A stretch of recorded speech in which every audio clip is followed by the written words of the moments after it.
Bonjour, aujourd'hui mon histoire s'intitule « L'orgueil du bandit ».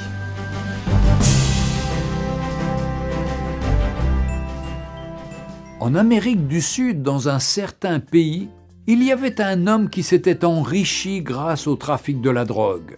Ses nombreux crimes concernaient essentiellement ses concurrents qu'il n'hésitait pas à tuer. Mais à chaque fois qu'il comparaissait au tribunal, il était toujours innocenté. Son secret ?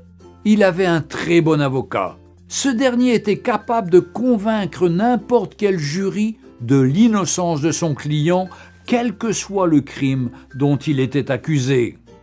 Après chaque procès remporté, l'avocat exhortait son client d'abandonner ses crimes et de changer.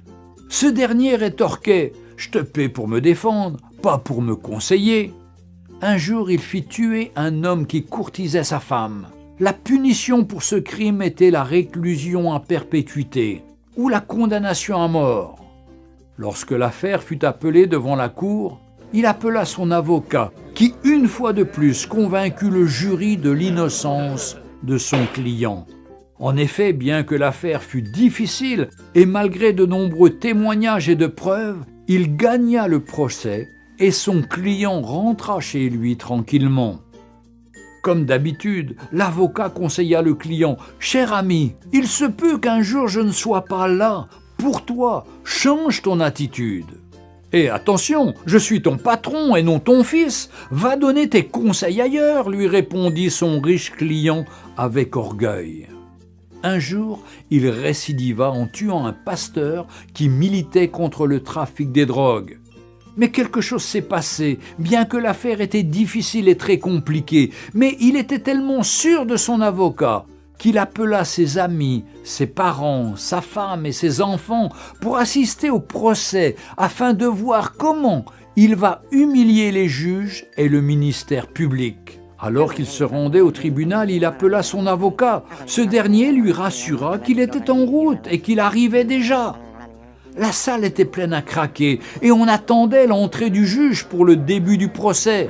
Et lorsque l'huissier fit lever l'assistance pour l'entrée du juge président, le trafiquant de drogue fut glacé de constater que c'est son avocat qui est sur le siège du jugement en tant que juge président de la cour.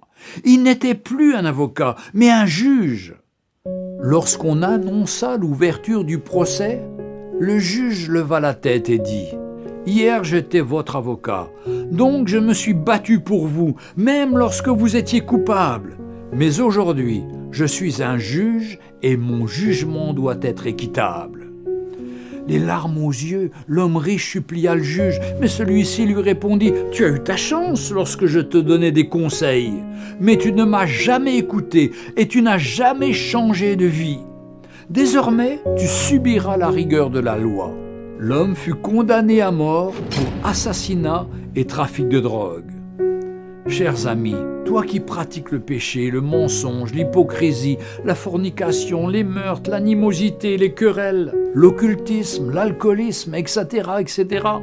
Aujourd'hui, Jésus-Christ est ton avocat auprès du Père. Il te conseille de changer, de te repentir, de te convertir avant qu'il ne soit trop tard et que tu rejettes sa voix.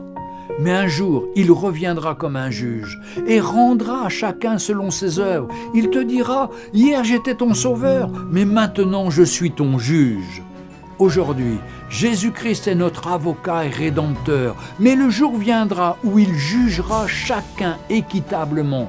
Jésus-Christ revient bientôt.